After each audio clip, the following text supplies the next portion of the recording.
Hi, it's me Asmila from Aikyan academy. നമ്മൾ ഇന്നലെ ഈ ഒരു സ്റ്റോറി ഇട്ടത് മുതൽ നമുക്ക് ഒരുപാട് മെസ്സേജസ് വരുന്നുണ്ട്. ഇതിന്റെ ഒരു ക്ലാരിഫിക്കേഷൻ, ഡൗട്ടും കാര്യങ്ങളൊക്കെ ചോദിച്ചിട്ട്. അപ്പൊ അതൊരു ക്ലാരിഫിക്കേഷൻ വീഡിയോ തരാമെന്ന് വിചാരിച്ചിട്ടാണ് ഈ വീഡിയോ ചെയ്യുന്നത്. ഈ SHA എന്ന് പറയുന്നത്, ഷാർജ ഹെൽത്ത് അതോറിറ്റി എന്ന് പറയുന്നത് പുതുതായിട്ട് വന്ന മിനിസ്ട്രി ഒന്നുമല്ല, ഓൾറെഡി ഉള്ള മിനിസ്ട്രി തന്നെയാണ്. പക്ഷെ ഇതുവരെ ഉണ്ടായിരുന്നത് നമുക്ക് MOH ലൈസൻസ് ഹോൾഡേഴ്സിനും ഷാർജയിൽ വർക്ക് ചെയ്യാൻ പറ്റുമായിരുന്നു. അതായത് MOH ലൈസൻസ് മതിയായിരുന്നു ഷാർജയിൽ വർക്ക് ചെയ്യാൻ. പക്ഷെ ഇനി മുതൽ അങ്ങനെയല്ല. ഷാർജയിൽ വർക്ക് ചെയ്യാൻ നമ്മളിപ്പം ദുബായിൽ വർക്ക് ചെയ്യാൻ DHA വേണം, അബുദാബിയിൽ വർക്ക് ചെയ്യാൻ ഹാദ് വേണം എന്നതുപോലെ തന്നെ ഷാർജയിൽ വർക്ക് ചെയ്യാൻ SHA ലൈസൻസ് ആണ് ഇനി മുതൽ വേണ്ടത്.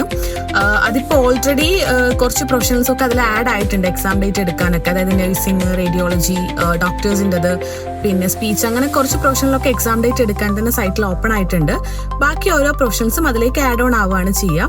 ബാക്കി എക്സാക്ട് അപ്ഡേറ്റും കാര്യങ്ങളൊക്കെ നമുക്ക് ഓരോ ഫയൽ ചെയ്യുമ്പോഴാണ് മനസ്സിലാവുക. ഇപ്പൊ റീസെന്റ് ആയിട്ട് MOH എടുത്തവർ ഇത് കേട്ട് പാനിക് ആവേണ്ട കാര്യമൊന്നുമില്ല. നിലവിൽ നമ്മൾ ചെക്ക് ചെയ്തെന്ന് മനസ്സിലായത് നമുക്ക് DHAക്കാർക്കും MOHകാർക്കൊക്കെ ഈസിലി തന്നെ SHAയിലേക്ക് കൺവേർഷൻ ഓപ്ഷൻ അവൈലബിൾ ആണ്. സോ അതും കൊണ്ട് ടെൻഷൻ ആവേണ്ട കാര്യമൊന്നുമില്ല. പിന്നെ SHAന്റെ കോച്ചിങ്ങും ഐക്യാനിൽ അവൈലബിൾ ആയിരിക്കും. നിങ്ങൾക്ക് എന്തെങ്കിലും ഡൗട്ടോ കാര്യങ്ങളോ ഉണ്ടെങ്കിൽ ഓഫീസ് നമ്പറിൽ കോൺടാക്ട് ചെയ്താൽ മതി.